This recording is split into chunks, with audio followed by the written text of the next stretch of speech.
આમ તો રાજ્યનું ભાવનગર તેની રાજાશાહી અને સંસ્કૃતિને લીધે જ જગવિખ્યાત બન્યું છે, પરંતુ હાલ રાજકીય રીતે પણ ખૂબ ચર્ચાનો વિષય રહ્યો છે. કારણ કે ભાવનગરના ગ્રામ્ય વિસ્તારના ધારાસભ્ય પરસોત્તમ સોલંકી અને બ્રિજરાજ સોલંકી છે તે બંને સતત ચર્ચામાં છે. પરસોત્તમ સોલંકી છે તે રાજકીય વગ ધરાવે છે. ઘણા આમ કહેવાય છે કે જૂના જોગી કહીએ ભારતીય જનતા પાર્ટીના તો પણ ચાલે, અને જે બ્રિજરાજ સોલંકી છે તે હવે આમ આદમી પાર્ટીના નવા ચહેરા છે, યુવા ચહેરા છે, અને ખાસ કરીને જસદણમાં તે સભાઓમાં હુંકાર કરી રહ્યા છે. અને કુંવરજી બાવળિયા અને તેમની વચ્ચે ક્યાંક એકબીજા વચ્ચે તું મેં થઈ રહી છે. એટલે આમ તો ભાવનગર છે તે સતત આ બધા વ્યક્તિઓને લઈને ચર્ચામાં રહે છે. ફરી એક વખત ચર્ચામાં આવ્યું છે. ભાવનગરમાં પ્રધાનમંત્રી આવ્યા હતા ત્યારથી લઈને પરસોત્તમ સોલંકી ફરી એક વખત ચર્ચામાં આવ્યા છે. આ વખતે કોઈ મુલાકાત નહીં, પરંતુ તે જનતા વચ્ચે ગયા હતા. તેમણે એક ટોણો માર્યો હતો. કોને ટોણો માર્યો હતો ને ખાસ કરીને જનતાને શું કહ્યું હતું તેના વિશે જ આ વિડીયોમાં વાત કરવી છે. નમસ્કાર, BS9 TV ન્યૂઝમાં આપની સાથે હું ભભૂતિ વિશાવડિયા. ભાવનગરના ગ્રામ્ય વિસ્તારના ધારાસભ્ય પરસોત્તમ સોલંકી ભારતીય જનતા પાર્ટી માટે ખૂબ મહત્વનો ચહેરો છે.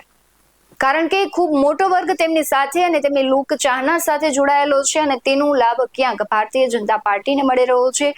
જ્યારે ભાવનગર ખાતે પ્રધાનમંત્રી મોદી આવ્યા હતા ત્યારે પણ તેમની નાદુરસ્ત તબિયત હતી, તેમને મળ્યા હતા, તેમની સાથે વાતચીત કરી હતી, અને તેમનો જે કહેવાય છે કે સંબંધ હતો પ્રધાનમંત્રી અને પરસોત્તમ સોલંકીનો તે ક્યાંક જોવા મળ્યો હતો. તે બંને પહેલા એક સમય હતો કે જ્યારે પ્રધાનમંત્રી મોદી છે તેમની સભાઓ હતી તો પરસોત્તમ સોલંકી દૂરી બનાવતા, પરંતુ આ ભાવનગરમાં જે આખો કાર્યક્રમ થયો ત્યારે સાબિત થયું કે હવે તેમના સંબંધોમાં ક્યાંક સુધારો આવ્યો છે.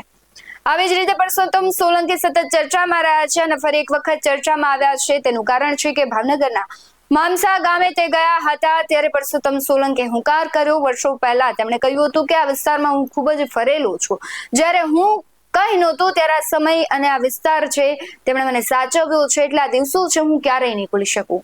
મેં આપણા સમાજની દુર્દશા જોઈ હતી, એટલે કે તેમના સમાજની તેમને વાત કરી કે એની દુર્દશા જોઈ હતી. અત્યારે જે વાસ્તવિકતા છે, જે પરિસ્થિતિ છે તેમની પણ તેમને ખબર છે, અને તેમણે એવું પણ કહ્યું કે જ્યારે કામ પડે ત્યારે ઘરે આવતા રહેજો. અડધી રાતે પણ જો તમે હુંકાર કરશો, પડકાર કરશો તો પરસોત્તમ સોલંકી તમારી સમક્ષ હાજર રહેશે અને તમને જે પણ મદદ કરવી પડશે તે કરશે. શું કહી રહ્યા છે પરસોત્તમ સોલંકી તે સાંભળીએ.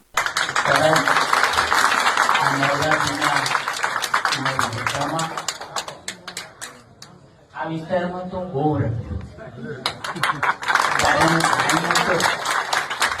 કારણ એના આજુબાજુના ઘણા વિસ્તારોમાંથી તકલીફ થતી.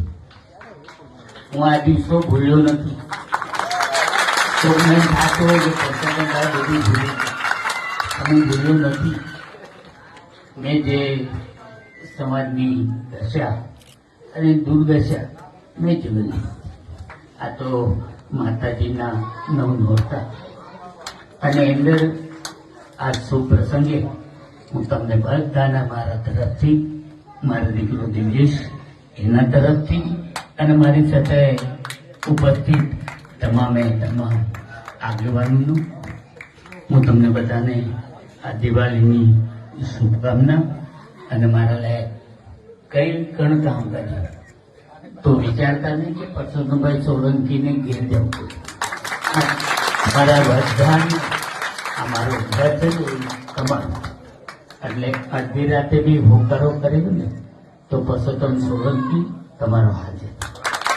આ ખૂબ તમને બધાને મારા ખૂબ ખૂબ અભિનંદન, અને તમને ભગવાન ખૂબ ચડતી કળા આપે, દીર્ઘ આયુષ્ય આપે, અને કોઈ બી તકલીફ ના પડે એ ભગવાન અને માતાજી પ્રાર્થના કરું છું. ભારત માતા કી જય. આપણે ઘણા એવા નેતા જોતા હોય છે કે ચૂંટણી સમયે અનેક વાયદા કરે ત્યારે જે કહેવાય છે સામાન્ય જનતા છે તેને ઈશ્વર સમાન ગણે, અને ત્યારબાદ એક જવાબ પણ નથી આપતા. તેમના જે વિસ્તારો છે ત્યાં આંટાફેરા પણ નથી કરતા. સામાન્ય જનતાના કામ કરવા તો ઠીક, પણ ત્યાં એક વખત જવાની પણ તકલીફ નથી લેતા. ત્યારે બધાની વચ્ચે ખરેખર જનપ્રતિનિધિ કોને કહેવાય? પરસોત્તમ સોલંકીએ આ વાતમાંથી કહી દીધું કે જ્યારે જનતાને જરૂર પડે ને હાજર રહે એને સાચું જનપ્રતિનિધિ કહેવાય. તમને શું લાગી રહ્યું છે? પરસોત્તમ સોલંકીએ જે વાત કરી છે તેને લઈને કમેન્ટ બોક્સમાં જરૂરથી જણાવજો. આવા જ વધુ અહેવાલો સાથે ફરી મળતા રહીશું. તમે અમારી YouTube ચેનલને સબસ્ક્રાઇબ કરવાનું અને ફેસબુક અને Instagram પર ફોલો કરવાનું ભૂલશો નહીં. બાકી અમને અપડેટ્સ મેળવવા માટે જોતા રહો BS9 TV ન્યૂઝ. નમસ્કાર.